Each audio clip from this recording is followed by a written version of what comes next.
మహాకవి కాళిదాస్ కుమార సంభవ కావ్యం 3వ భాగం 5/11/20. పార్వతీదేవి జననం దొరక నిన్న చెప్పుకున్నాం. దీనికి చక్కని తెలుగు వచనాన్ని ఈ శ్లోకానికి ఆ శ్లోకం విద్వాన్ విశ్వం గారు రాశారు. ఒకసారి జరిగిందంతా ఆ శ్లోకాల్లో వివరణ వచనంలో తెలుసుకొని తర్వాత మళ్ళా శ్లోకాల్లోకి వెళ్ళి ఉత్తర దిక్కున హిమాలయ పర్వతం అనే హిమాలయం అనే పర్వతరాజం ఉంది. దేవతా స్వరూపమైన ఆ గిరి పూర్వ పశ్చిమ సముద్రాలు రెంటిలోకి చొచ్చుకుపోయి భూమికి కొరత బద్దలా ఉంది. మునుపు పృథు చక్రవర్తి గోరూపంలో ఉన్న భూమిని చూసి దాన్ని పిండమని ఉపదేశించారు. అప్పుడు సర్వ పర్వతాలు ఆ గోవు హిమవంతాన్నే దూడనుగా చేశారు. దోహదక్షుడైన మేరు ఆ గోవును పితికారు. అతి ప్రకాశమైన రత్నాలు మహౌషధులు అప్పుడు బయల్వెడ్డ. అసంఖ్యాకైన రత్నరాశులకు ఉత్పత్తి కారణమైన ఆ కొండలు మంచు ఉన్న అదొక పెద్ద లోపం కాల. దాని సౌభాగ్యాన్ని తగ్గించనులే. అనేక గుణాలలో ఒక దోషమున్న చంద్రకిరణాలన్నీ ఉండగా ఆ కాస్త మచ్చలాగా అంత పెద్ద లోపం కాలేకపోయింది. ఆ కొండ కొమ్ములపై అనేక ధాతువులున్నాయి. ఆ గైరికాది ధాతువుల వెలుగులు పడి మబ్బు తొనకలు ఎర్రపడి పోతుంటాయి. అది చూసి అయ్యో సాయంకాలం అయ్యిందే అని అప్సరసలు గబగబా అలంకరించుకోవటం ప్రారంభించి తొట్టుపాటు పడుతూ ఉంటారు. అక్కడ ఎందరో సిద్ధులుంటారు. వారు ఎండవేళల నీడ కోసం మబ్బులు తిరుగుతున్న నితంబ భాగాల క్రిందకి వచ్చి కూర్చుంటూ ఉంటారు. కానీ పాపం అంతలో చినుకులు పడగని కలతపడి త్వరగా ఆ గిరి శిఖరాలపైకి ఎక్కిపోతారు. అక్కడ ఎండ బాగా కాస్తూ ఉంటుంది. ఆ సమయంలో కిరాతులు ఏనుగులను చంపి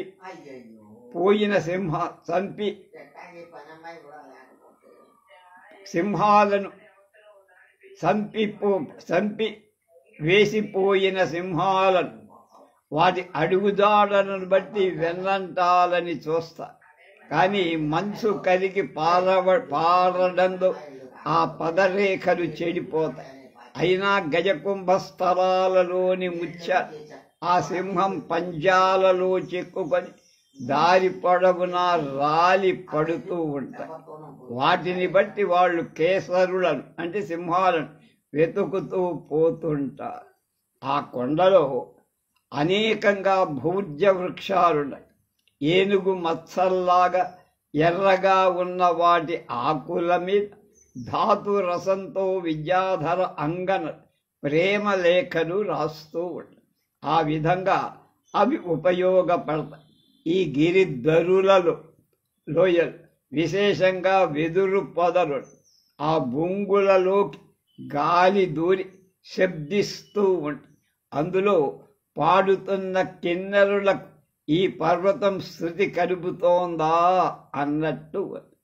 ఎక్కడ చూసినా ఈ గిరిపై దేవదారు తరువులు కనపడ. అలాగే అత్యధికంగా ఉన్న వనగజాలు తమ కపోల కండూతిని తీర్చుకోవడం కోసం ఆ సరళ వృక్షాల కొమ్మలకు వేసి రుద్దుకుంటూ అందులో వాటిలో నుంచి పాలు స్రవించి ఈ కొండ చర్యలన్నింటినీ సువాసనలతో గుబుల్కొన చేస్తాయి. ఆ గిరీకందరాలలో వనచరుడు వనితలతో క్రీడిస్తూ ఉంటారు. అక్కడ రాత్రులలో రకరకాలైన ఓషధులు వెలుగుతూ ఉంటాయి. అవే వాటికి నూనె నింపాల్సిన అవసరం లేని దీపాలుగా వినియోగపడుతూ అక్కడ మంచు గడ్డ కట్టుకొని పోతు. అందులో నడిచే కిన్నెరాంగనల ఆ మంచు తగి కాలి వ్రేళ్లు మడమలు విపరీతంగా బాధ పెడతాయి. అయినా పాపం తమ నితంబ భారంతో పయోధర భారంతో గబగబా నడవలేక మామూలు మందగతిలోనే నడుస్తూ ఉంటాయి. పగటికి భయపడిన అంధకారం సూర్యుని నుండి తన్ను రక్షించమని శరణు చెందగానే కావచ్చు తన గుహలలో దాచుకొని ఈ పర్వతం హిమాలయం కాపాడు. ఎంత క్షుద్రుడైనా శరణు అన్నవాడిపై సజ్జనుడి యందులాగానే గొప్ప వాళ్ళకి మమకారం జనించటం సహజం. అక్కడ చమరీ మృగాలు తమ కుచ్చు తోకలను అటూ ఇటూ తిప్పుతూ అందాలు చిందిస్తూ ఉంటాయి. చందమామ వెలుగులోని తమ వాల వ్యజనాలతో వేస్తూ హిమవంతం గిరిరాజు అన్న పేరును సార్థకం చేస్తారు. ఆ గుహలలో కింపురుష మిథునాలు క్రీడిస్తూ ఉంటాయి. కాంతులు తమ అంశుకాలను లాగివేయగా సిగ్గుపడిపోతున్న కాంతలకు యథాలాభంగా ఆ గిరిధరీ గుహ ద్వారాల ముందు వేలాడే మబ్బులు వాళ్ళకి తెరలుగా పనిచేస్తూ ఉంటాయి. మృగాలను వెతుక్కుంటూ పోతూ అలసిపోతున్న కిరాతకులకు గంగానదీ శీకరాలతో చల్లబడి దేవదారు తరువుల తాకిడితో సువాసితమై నెమలి పురుగులను విదిల్చి మందగతి పొంది మందమారుతం అలత తీర్చేదిగా అక్కడ వీస్తూ అది మరి ఉన్నత శిఖరాలు గల పర్వతం కాబట్టి ఆ ఉన్నత శృంగాల పైన ఉన్న సరోవరాలలోని కమలాలను సప్తర్షులు కోసుకొని పోతూ ఉంటారు.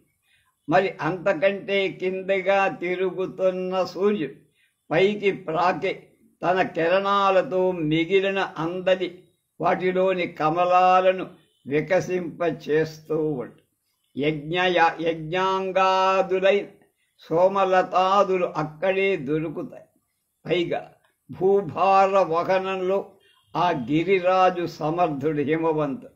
అందువల్ల ప్రజాపతి హిమవంతుడికి యజ్ఞంలో భాగం కల్పించి కొండలకెల్లా రాజుగా ఆయన్ని ఏర్పాటు చేసి ఆ హిమవంతుడు తన వంశం నిలబెట్టుకోవటానికి మేరు సఖుడైన తాను పితృదేవతల మానసపుత్రిక మునులకు కూడా గౌరవనీయురాలు అయిన మేనక అనే అనురూప కన్యను శాస్త్రోక్తంగా పెళ్ళాడు.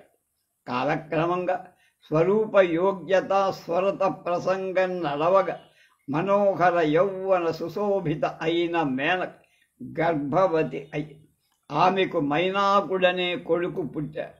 అతడు సముద్రుడికి పరమ స్నేహితుడై అందువల్లనే ఆయన ఆశ్రయంతో కొండలపై కోపంతో రెక్కలు విరగనుంకించిన ఇంద్రుడి వజ్ర ఆఘాతాలను ఆయన అనుభవించలేకుండా తప్పించు.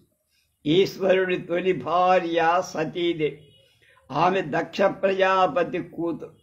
తండ్రి అవమానించగా యోగధారణతో దేహత్యాగం చేసిన ఆ సతి పూర్వజన్మ ఎత్తదలచి పునర్జన్మ ఎత్తదలచి ఆ మేనకాదేవి గర్భంలో పడి అలా హిమవంతుడికి నియమవతి అయిన మేనక భవ్యురాలైన కూతురు పుట్టి సరిగ్గా ఉపయోగించటంతో అపరిక్షతమైన నీతి ఉత్సాహ గుణంతో ప్రేరితమై సంపదకు కారణమైనట్లుగా హిమవంతుడు మేనకలో ఆమె జన్మకు కారణం అయ్యాడు. ఆ పుట్టిన రోజున దిక్కులన్నీ ప్రసన్నంగా ఉన్నాయి.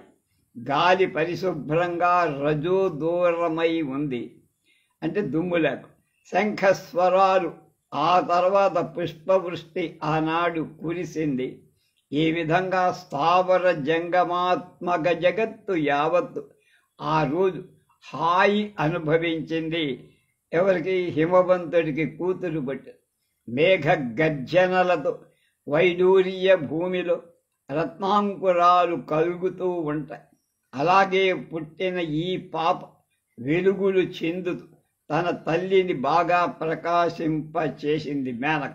అలా జన్మించిన ఆ చిన్నది రేఖల దినదిన ప్రవర్ధమానమవుతూ కళలను వృద్ధి చెందించుకుంటూ అనేక లావణ్య విశేషాలకు కారణమై అనుపూర్విగా వచ్చిన పేరుతో బంధువులు ఆ పాపను పార్వతి అనే పేరుతో పిలిచారు. పర్వతరాజు కూతురు. ఆ తర్వాత తపస్సుకు వెళ్ళకుమా అని మా అని తల్లి అంటంతో ఉమ అనే పేరు కూడా ఆమెకి సార్థకమై హిమవంతుడు చాలామంది పిల్లలున్నవాడే అయినా ఆ పార్వతి పైనే ఏ తీరని మక్కువ కలిగి వసంతంలో కావలసినన్ని పూలు పూస్తాయి.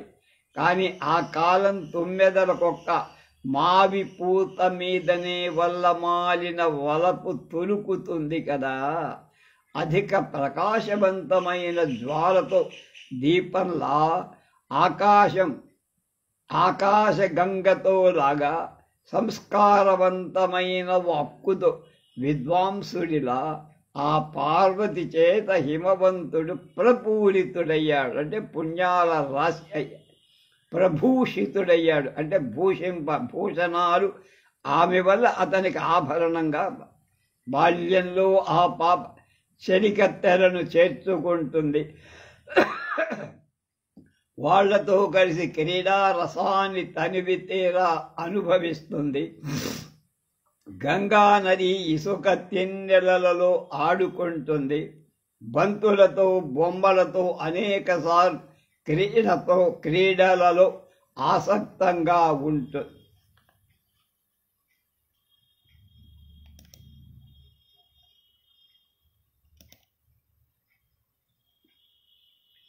ఇప్పుడు కాళిదాసు గారి కవిత్వంలో అసంభృతం మండన మంగయష్టే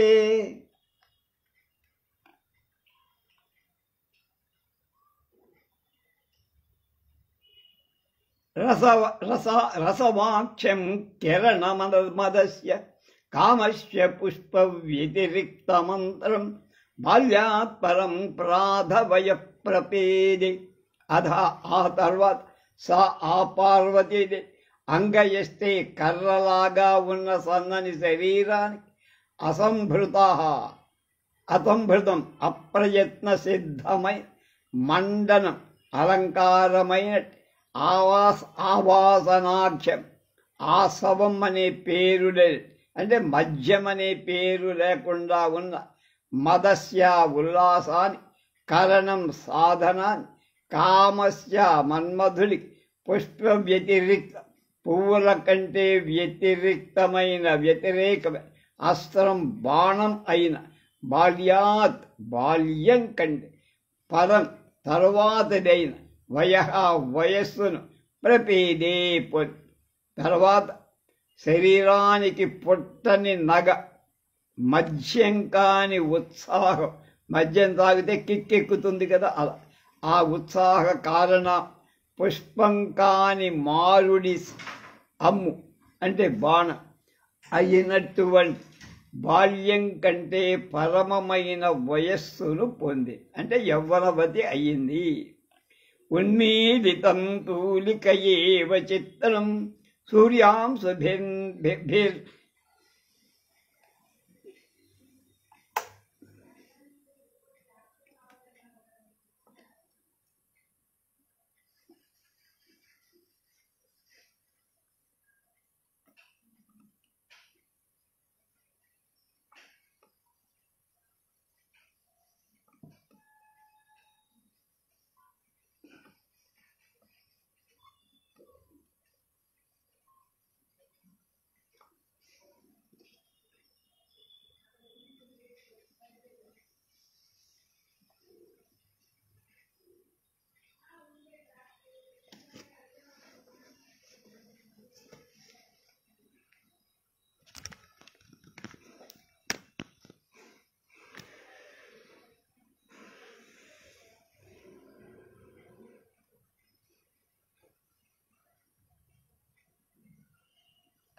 ఉన్మీలితం తూలికయేవ చిత్రం సూర్యాం శుభిర్నిర్భిన్నమివారవిందం బభూవ తస్యాచ్యుతురస్సరశోభిం వపుర్విభక్తం నవయౌవనేన.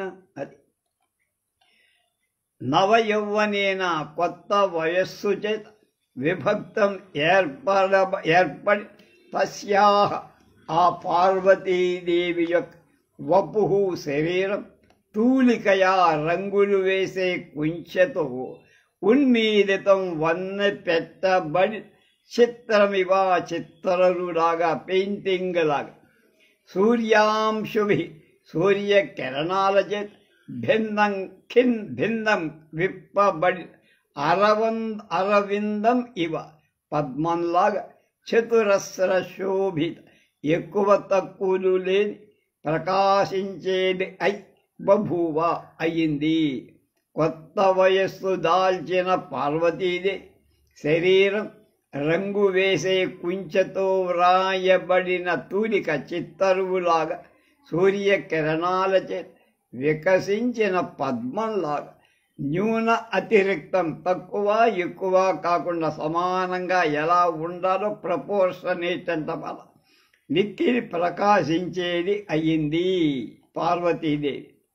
అభ్యున్నతాంగుష్ట నఖ ప్రభాభిర్ నిక్షేపణాగ్రాగమితోద్గమివోద్గిరంతౌ అజస్ర తు స్థచ్చరణౌ పృథివ్యాం స్థలారవిందశ్రియ మవ్యయస్థాం.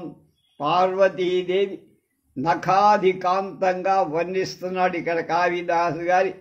ఎక్కడ అందం ఉంటే అక్కడ అంతం చూసేదాకా వదిలిపెట్ట. అభ్యున్నత అంగుష్ట నఖ ప్రభావి అభ్యున్నత ఎత్తైన అంగుష్ట నఖ బొటన వేళ్ల యొక్క ప్రభాభి కాంతుల మూలంగా నిక్షేపణాత్ ఉండటం వల్ల రాగం లోపల ఉన్న ఎరుపు ఉద్గిరంతావి వెడల గక్కుతున్న బయటికి కనపడేటి చేస్తున్నట్లుగా ఉన్న తస్యా ఆ చరణం ఆమె యొక్క పాదాలు పృథివ్యాం భూమి మీద భూమియన్ అవ్యవస్థాం ఒక చోట నిలిచి ఉండని స్థలారవిందశ్రియం అంటే మెట్ట తామర పువ్వు యొక్క శోభను అజహ్రతు హరించాయి.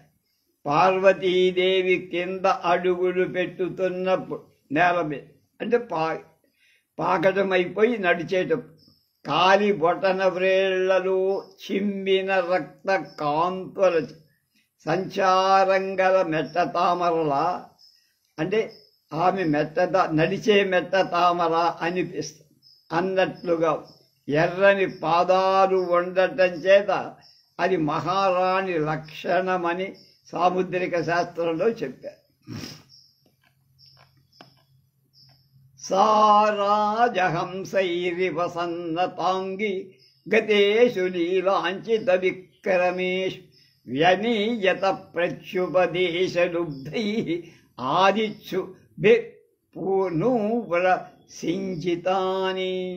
ప్రత్యుపదేశలుబ్ధై ప్రత్యుపదేశ తాము చెయ్యబోయే ఉపదేశానికి బదులుగా ఆమె చేసేటువంటి ఉపదేశంలో లుబ్ధై ఆశ కలవి నూపుర సింజితాన్ అందెల మ్రోతన్ అట్టి ఇంపైన ధ్వని ఆదిత్సుభి పొంద కోరినవి అయిన రాజహంసై రాజహంసల చేత సన్నతాంగి కుచాల బరువు చేత వంగిన దేహం కల సా ఆ పార్వతీదేవి లీలాంచిత విక్రమేష్ విలాసం చేత ఒప్పేటువంటి మెట్టులు కల అంటే కాలి మెట్లు కల గతేషు నడకలలో వ్యనీయత ఇవా నేర్పబడిందా అన్నట్టు అనిపిస్తుంది. అథవా విద్యయా విద్య అన్నట్లుగా తన ఎడ ఆమెకు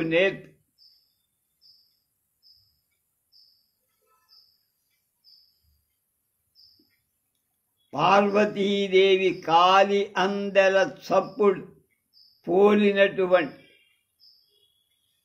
శబ్దాన్ని నేర్చుకున్నాయో హంసలు అన్నట్లుగా ఉన్నాయి.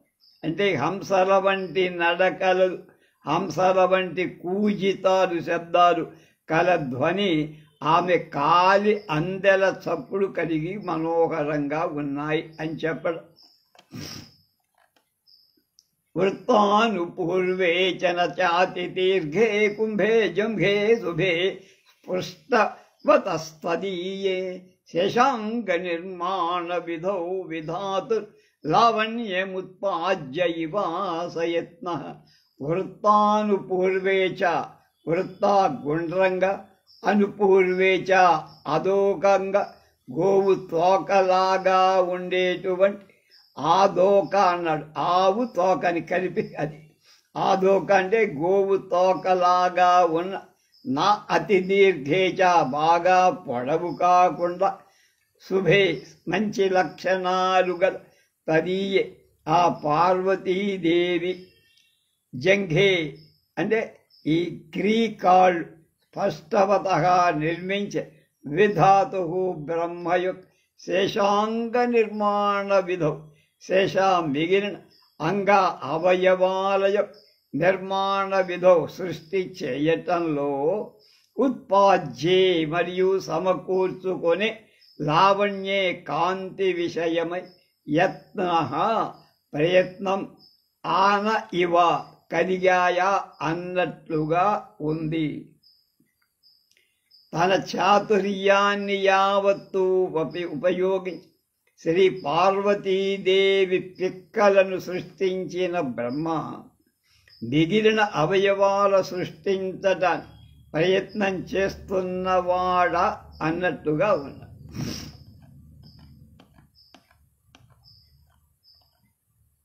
నాగేంద్రహస్తాస్త్వచితర్కర్కశత్వ దేకా ఏకాంత శైత్యాత్కందళీ విశేఖ లబ్ధ్వాపి లోకే పరిణాహి రూపం జతాస్తదూరోర్వరు ఉపమాన బాహ్యా. నాగేంద్రహస్త ఐరావతాదుల తొండాలు. హస్తం అంటే చెయ్యి, చేతితో పాటు తొండం అనే అర్థం చిన్నప్పుడే మన నానార్థాలు చదువుకో. కనుక నాగేంద్ర అంటే ఏనుగు యొక్క మామూలు ఏనుగు కాదు, ఐరావతం, ఇంద్రుడి యొక్క ఐరావతము యొక్క తొండాలు. త్వచి చర్మంలో, కర్కశత్వాత్ గరుకు కలవి అవటం వల్ల, కదలీ విశేష రాజరంభాదులు శ్రేష్టమైన అరటి చెట్లు, ఏకాంత శైత్యాన్ కేవలం చల్లనివి అవటం వల్ల లోకే ప్రపంచంలో పరిణాహి విశాలమై రూపం ఆకారాన్ని లబ్ధ్వాని పొంది తదూర్వో పూర్వం అంటే తొడలు ఆ పార్వతీదేవి తొడలకు ఉపమాన బాహ్య సామ్యం అంటే పోలిక వెలువడినదై జాత అయ్య. లోకంలో సామాన్యంగా తొడలు ఉపమింపదగిన కరిహస్త రాజరంభలు కార్యస్య నిశితానంత సత్వ దోషాలు కలవట. ఆడవాళ్ల తొడలని కరిస్తంభ అంటే ఏనుగు తొండాలతో, అలాగే రాజరంభ అంటే అరటి బోదెలతో పోలుస్తారు. కనుక వాటిలో కరిస్తంభాలలో గరుకుదనం ఉంది తొండం. అలాగే ఇక్కడ అరటి బోదెలు, అరటి పైన ఉండేటువంటి కాండాల్లో కర్కశత్వం, కనుక అందులో శీతలత్వం, ఈ రెండు కలగటం చేత ఉపమానానికి అర్హాలయ్యాయి. అంటే పార్వతీదేవి తొడ కదళీ వృక్షాలలా ఉన్న మెత్తగా ఉంది. తత్ శీతలత్వం అదోక కలిగి కరికరాలలాగా అంటే హస్తాలాగా తొండల్లా ఉన్న తగిన కాఠిన్యం లేకుండా ఉన్నాయి. ఏతావతా యౌవనమే యశోభి కాంచీ గుణస్థానమనిందతాయా ఆరోపితం యద్గిరిసేన పశ్చాత్ అనన్యనారీ కమనీయమంగం. అనిందితాయా దోషరహితమైన పార్వతీదేవి యొక్క కాంచీ గుణస్థానం కటి ప్రదేశం అంటే పిరుదులంటాం. ఏతావతాస్ దేని చేతను అనుమేయ శోభి అనుమేయ ఊహింప తగి శోభి శోభగల అందంగా ఉండటం. యత్ ఎందువలన పశ్చాత్ తపశ్చార్యంతనంత తపశ్చర్య తరువాత గిరిసేన శివుడిచే అనన్య నారీ కమనీయం ఇతర స్త్రీలకు దొరకని అర్హత లేని అంకం తొడను ఆరోపితం ఎక్కించుకోబడి శివుడికి అర్ధాంగి అవుతోందిగా కనుక అలా ఉంది. అది ఎలాంటి తపశ్చర్య చేసినా సామాన్యంగా స్త్రీ మాత్రం దగ్గరికి తీసుకోవడానికి అర్హం కాని పరమేశ్వరుడి తొడ తపశ్చర్య తరువాత అంటే ఆమె చేసిన తపస్సు పూర్తిగా ఫలించిన తర్వాత ఏ పార్వతి యొక్క విశాలమైన కటి ప్రదేశం పొందిందో దాని చేత ఆ కటి ప్రదేశం ఎంత చక్కగా ఉంది అని చెప్పడానికి వర్ణించడానికి కవులమైన మాకు శక్తి లేదని కాళిదాసు చేతులెత్తేశారు. తస్యా ప్రవిష్టా నతనాభిరంధ్రం రరాజ తన్వీ నవరోమరాజే నీనీమతిక్రమ్య సీనీమితిక్రమ్య సితేతరస్య తన్మేఖలామధ్య అమరే అమనే రమధ్యమ నేర్పి నేరివాచ్చి మణే ఇవాచ్చి మధ్య తన్మేఖలా మధ్యమణేరివాచ్చి. నీలి అంటే నీవీం, నీవి కాదు, నీదీం కాదు, నీవీం. అది నీవీం అతిక్రమ్య. అది కనుక నీవి పోక ముడిని అంటే కొంగు ముడిని అతిక్రమ్య అతిక్రమించి నతం లోతైన నాభిరంధ్రం పొక్కిలి లోపలగా పల్లంగా ఉండటం ప్రవిష్ట ప్రవేశించి తన్వి సూక్ష్మమై తస్యా పార్వతీదేవి నవరోమరాజి కొత్తగా మొలిచిన రోమ పంక్తిని సితేతరసి నల్లనైన తన్మేఖలా మధ్యమణే తత్ ఆ పార్వతీదేవి మేఖలా వడ్డాణముయ మధ్యలోవన్ మణేహ ఇంద్రనీలమణియక్ అచ్చిరివ కాంత కాంతియా అన్నట్లు రాజా ప్రకాశ్ పార్వతీదేవికి పోకముడి అతిక్రమించి పొక్కిటిలో ప్రవేశించిన నూతనమైన నూగారు ఎలా ఉంది అంటే ఆమె ధరించుకున్న వడ్డాణంలో మధ్య ఖచ్చితమైన ఇంద్రనీలమణి అంటే మధ్యలో స్థాపించబడిన లేదా కూర్పబడిన అలంకరింపబడిన ఇంద్రనీలమణి కాంత అన్నట్టు.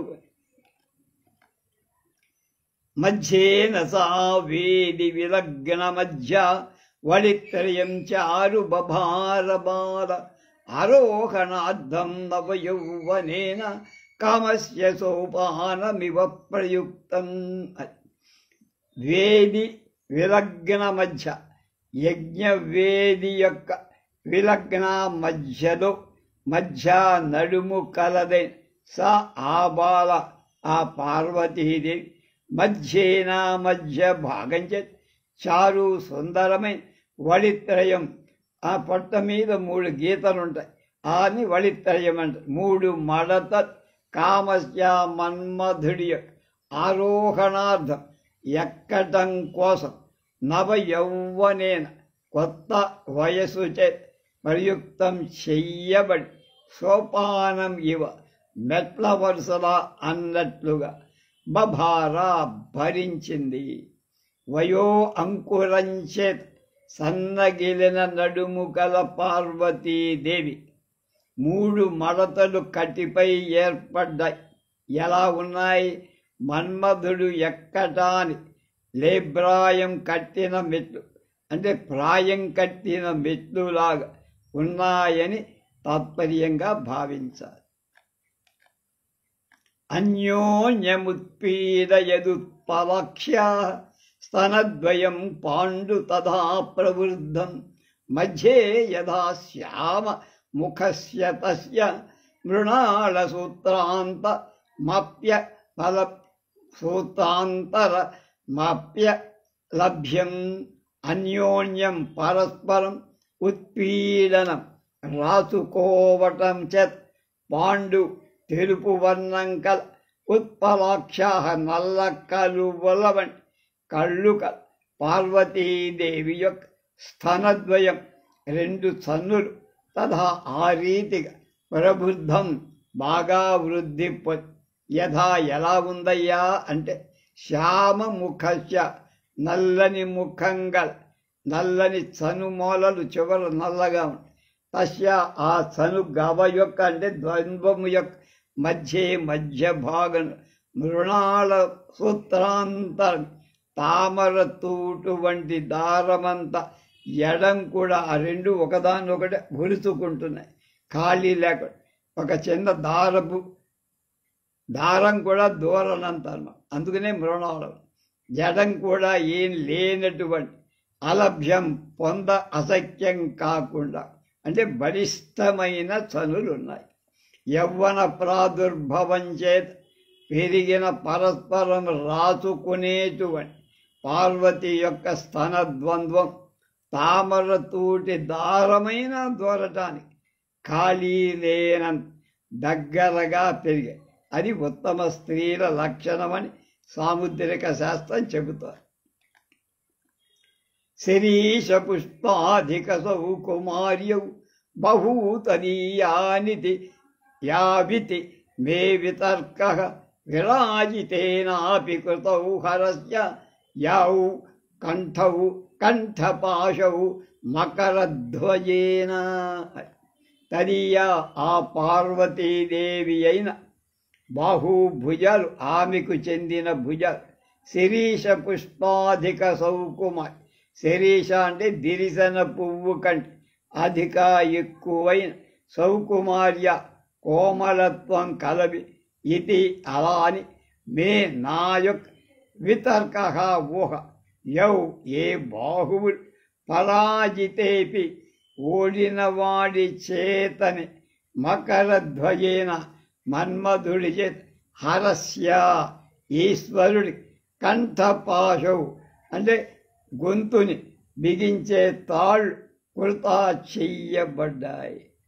పార్వతీదేవి యొక్క భుజాలు దిరిసెన పూల కంటే మెత్తనివి.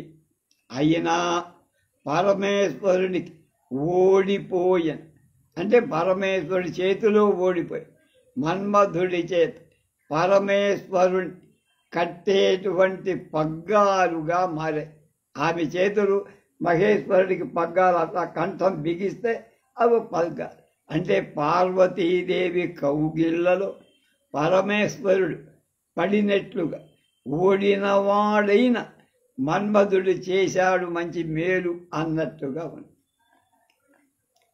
కంఠశ్చతస్యాస్తన బంధురస్య ముక్తా కలాపస్య జనిస్తరస్య అన్యోన్య శోభా జననాద్బభూవ బభూవ సాధారణో భూషణభూష్యభావ స్తన బంధురస్య. స్తనాల చేత బంధురథం చేదంటే ఎక్కువ అవ్వటం చేత తస్య పార్వతీదేవి యొక్క కంఠస్య కంఠానికి నిస్థలస్య గుండ్రంగా ముక్తాకలాప ముత్యాల హారాల అన్యోన్య శోభాజనన పరస్పర శోభ కలిగించటం వల్ల భూషణ భూష్యభావ అలంకార అలంకార కార్యభావం సాధారణ సమానమైందై బభూవ అయ్యింది.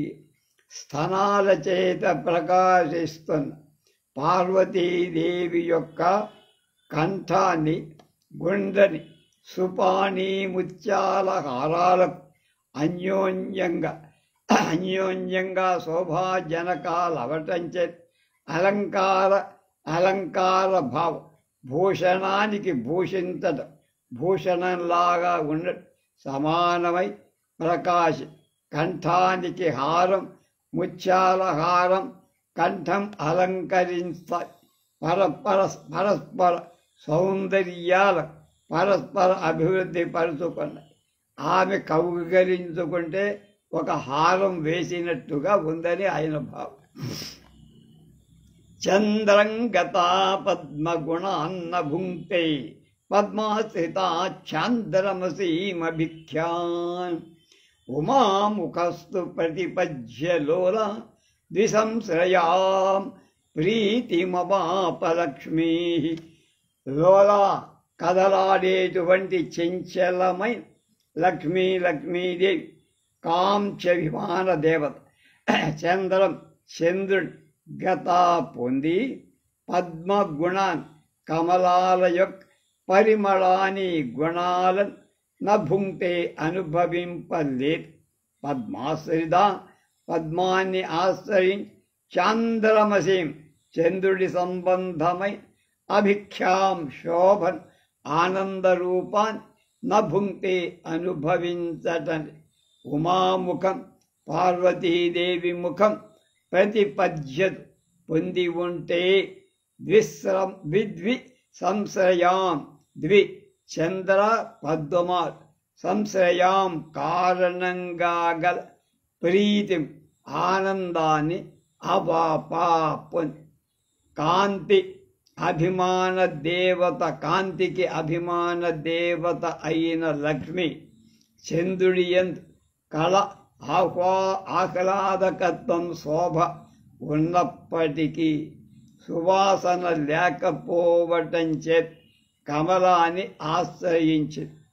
చంద్రుడిలో సువాసన ఉన్నప్పటికీ కూడా కమలాన్ని ఆశ్రయించి అక్కడ పరిమళాలు ఉన్న ఆహ్లాదక శీతలత్వాది గుణాలు లేకపోవటం చేత వెతికి పార్వతీదేవి ముఖంలో శీతలత్వం ఉంది, పరిమళత్వం ఆహ్లాదకత్వాలు గుణాలు ఉండటం ఈ రెండు పదార్థాలు విడిచి పార్వతి ముఖం ఆశ్రయించాయి అని అర్థం.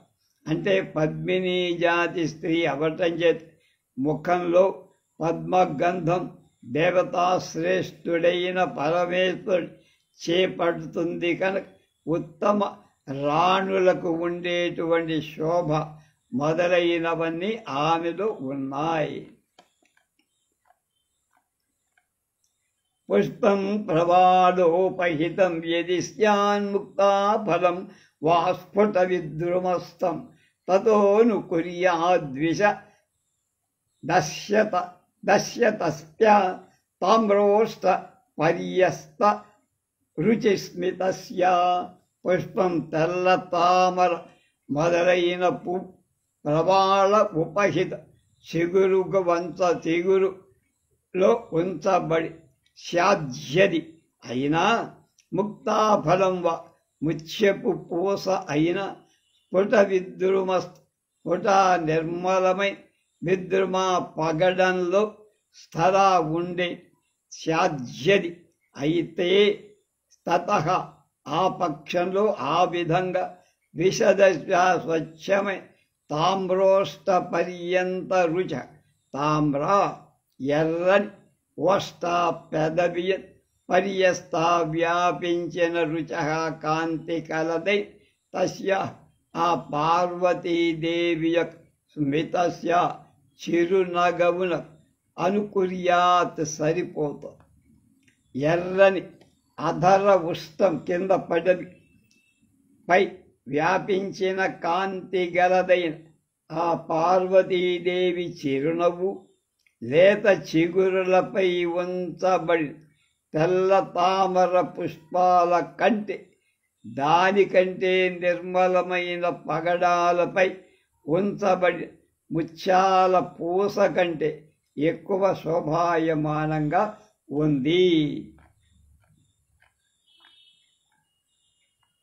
స్వరేణ తస్యామృతఘృతే అమృతశ్రుతేవ ప్రజల్పితాయామభిజాతవాచ్ అప్యస్న్యపుష్టా ప్రతికూలశబ్ద శ్రోతిర్విత వితంత్రీరివ తాడ్యమాన స్వరేణ తస్యామృతస్తుతేన ప్రజల్పితాయామభిజాతవాచి అప్యన్యపుష్టా ప్రతికూలశబ్ద శ్రోతుః వితంత్రీరివ తాడ్యమాన అభిజాతవాచ్ మధురమైన భాషని మాటలు మాట్లాడేదై తస్యాం ఆ పార్వతీదేవి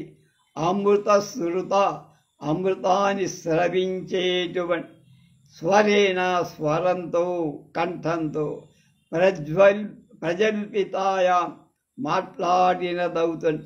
ఆమె మాట్లాడుతుంటే అమృతం చిలుకుతున్నట్టు ఉందన్నట్టు. అన్యపుష్ట కోకిల కూడా, అన్యపుష్ట అంటే కోకిలట, తాడ్యమాన వాయింపబడుతుంది. వితంత్రీరివ విషమంగా కట్టబడిన తంత్రిలాగా తీగల శ్రోతుహు వినేవాడి ప్రతికూల శబ్ద అప్రియమై వాదం కలది భవతి అవుతుంది. మధుర భాషిణి అయిన పార్వతీదేవి అమృతం చెందేటువంటి స్వరంతో పలికేటప్పుడు కోకిల స్వరం కూడా విషమంగా కట్టిన తంతులు గల వీణాది వాద్యాల ధ్వని ఎలా కఠోరంగా ఉంటుందో అలా. అంటే కోకిల కంఠం కంటే పార్వతీదేవి కంఠధ్వని చాలా మృదువుగా, కమ్మగా, మధురంగా, హాయిగా, ఆహ్లాదంగా ఉంది. అది ప్రభాత నీలోత్పల నిర్విశేషం అధీర విప్రేక్షితమాయతాఖ్య తయా గృహీతం మృగాంగనాభ్య తతో గృహీతం ను మృగాంగనాభి.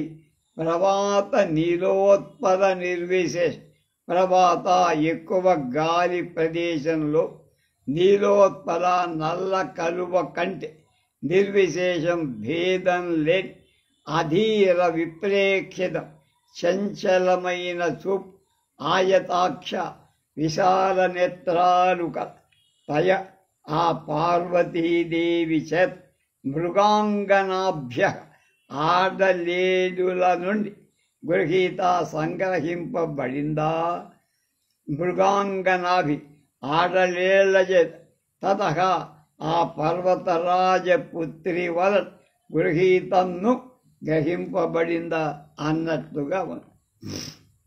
బాగా గాలి గల ప్రదేశంలో కదిలేటువంటి నల్ల కలువలను పోనిన చలించే పార్వతీదేవి చూపులను నల్ల కలువతో పోస్తుంది. చూసేవాడు ఈ నేత్ర చెంచల దృష్టి ఆడలేళ్ల చేత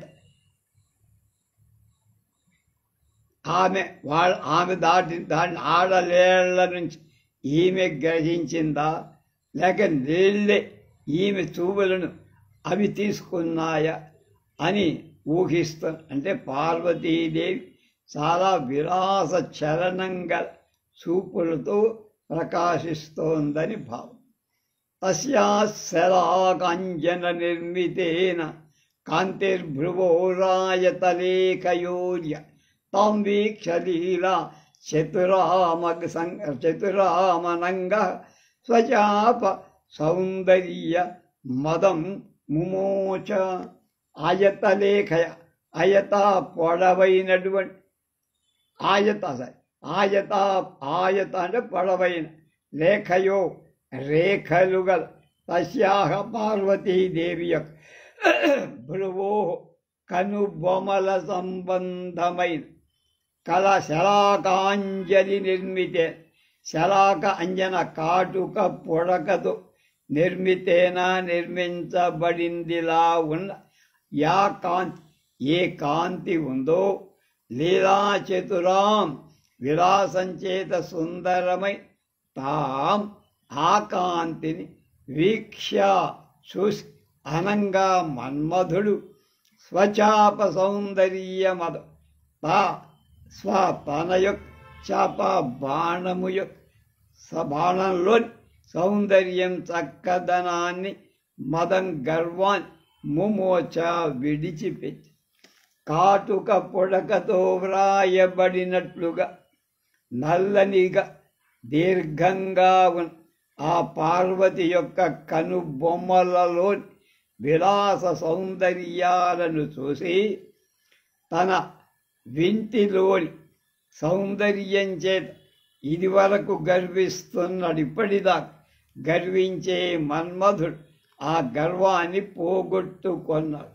లజ్జా తిరశ్చాం యది చేతసి అసంశయం పర్వతరాజపుత్ర్యా తం కేశపాశం ప్రసమీక్ష కుర్యుర్వార ప్రియత్వం శిథిలం చమర్యః. తిరశ్చాం తిర్యగ్జంతువుల చేతసి చిత్తాలలో లజ్జా సిగ్గు శాన్యది ఉంటే అసంశయం నిస్సందేహంగా పర్వతరాజపుత్ర్యా పార్వతీదేవి తం ఆ ప్రసిద్ధమై కేశపాశం అంటే జుట్టు కేశ కలాపాన్ని ప్రసమీక్ష చూసి చమర్యా చమరీ మృగాలు బాలప్రియత్వంతో అంటే కలయందది ప్రీతిని బాలప్రియత్వం తోక మీద ఉన్న ప్రీతిని శిథిలం విడిచిపెట్టిన వావిగా కుర్యు చేస్తారు. తిర్యగ్జంతువులను కూడా లజ్జ ధర్మాదులు ఉంటే చమరీ మృగ పార్వతీదేవి యొక్క తలకట్టంటమే ఆ శరీరం అంటే ఈ శిరస్సు మీద ఉండే జుట్టు యొక్క అద్భుతమైన అందం చూసి మళ్ళీ తమ తోకలలో ఉండేటువంటి సవరాలలో ఉండే ప్రేమ విడవకుండా చమరీ మృగాల తోకలు వింజామరులుగా ఉపయోగిస్తాయి. రాజులకు కానీ దేవతలకు సిగ్గు తెలియనివి కావున తమ తోకలలో ప్రేమ వదలకుండా ఉన్నాయి. వాటికి సిగ్గు శరం లేదుగా, జంతువులు కదా. ఇప్పటిదాకా మనం చెప్పుకున్న దానికి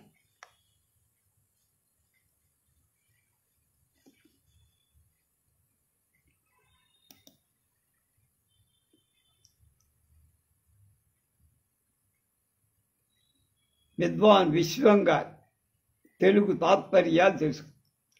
తగిన వయస్సు రాగానే పార్వతీదేవిని చదువులో వేశారు.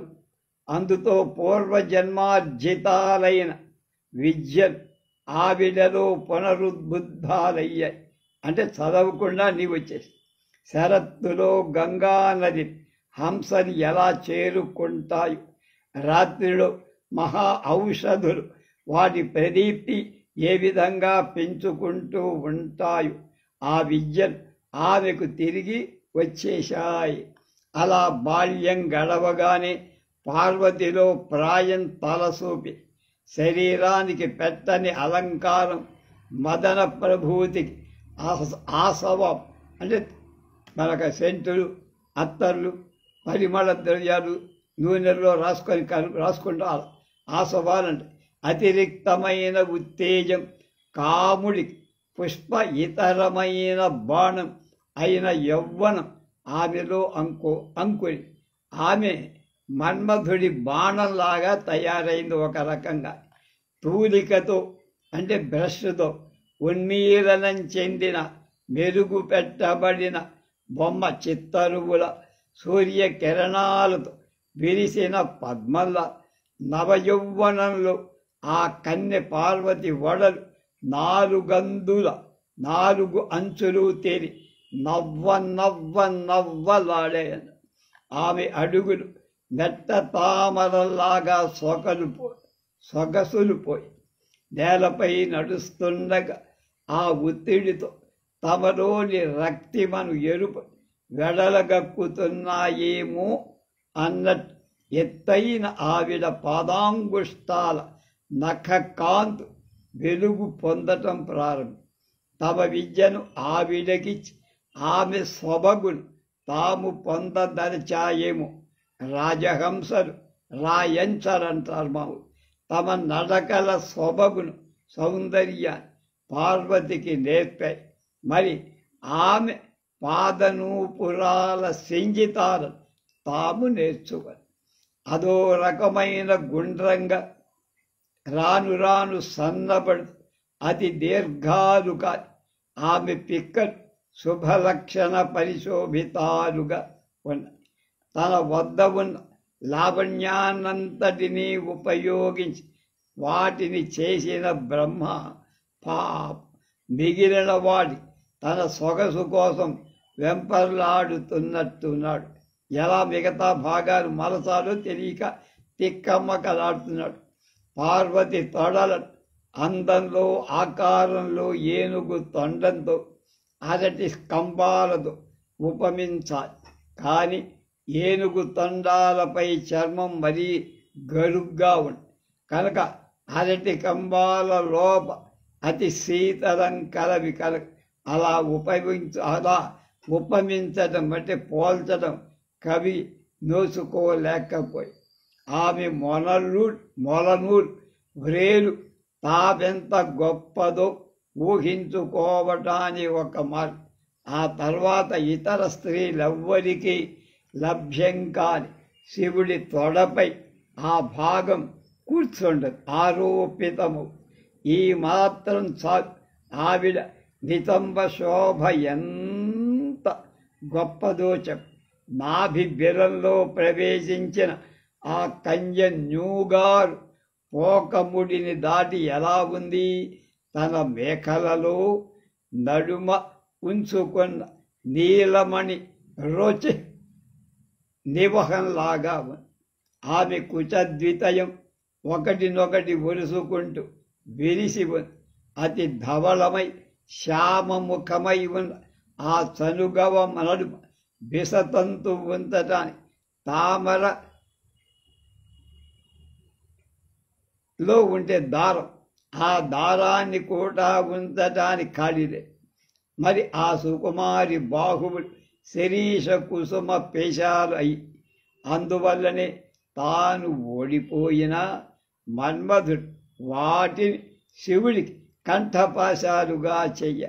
ఆమె కంఠం అలా కవులుగా ఉంటే శివుడు ఫిదా అయిపోయాడు. స్తనబంధురమైన ఆమె కంఠంలో నిస్థలమైన ముక్తాహారం వేసుకుందా ముత్యాల. అందులో ఏది దేనికి భూషణమో చెప్పలే. కంఠానికి ఆభరణం భూషణమా? భూషణానికి ఆమె కంఠం ఆభరణం. పరస్పర లావణ్యాలు సంవర్ధకాలయ్య. చంచల మనస్క అయిన లక్ష్మి చంద్రుడిలో పద్మగుణాలను అనుభవించలేకపోయి అని ఆ పద్మాన్ని ఆశ్రయించింది కాని అక్కడ చందమామ చలువ విలువ కూడా లభించలే. అందుతో విసిగి ఈ రెండూ కల పార్వతి ముఖాన్ని ఆశ్రయించి ఆ రెంటి మేలిమిని అనుభవించగలిగింది. అందుతో ఆనందించగలి చివురుటాకులతో పువ్వును పొదిగితే కాని లేదా పగడాలలో ముత్యాలను తాపితే కాని అధర అరుణ వ్యరివ్యాప్తి కాంతి అయిన ఆ కోమలి చిరునవ్వుతో పోల్చచ్చు. ఆమె కంఠస్వరం అమృతం ఉలుకుతూ ఆ మధుర భాషని మాట్లాడితే దానిలో కోయిలల గొంతు కూడా శృతి చెయ్యక వాయిస్తున్న వీణానాదంలాగా వినేవాడు.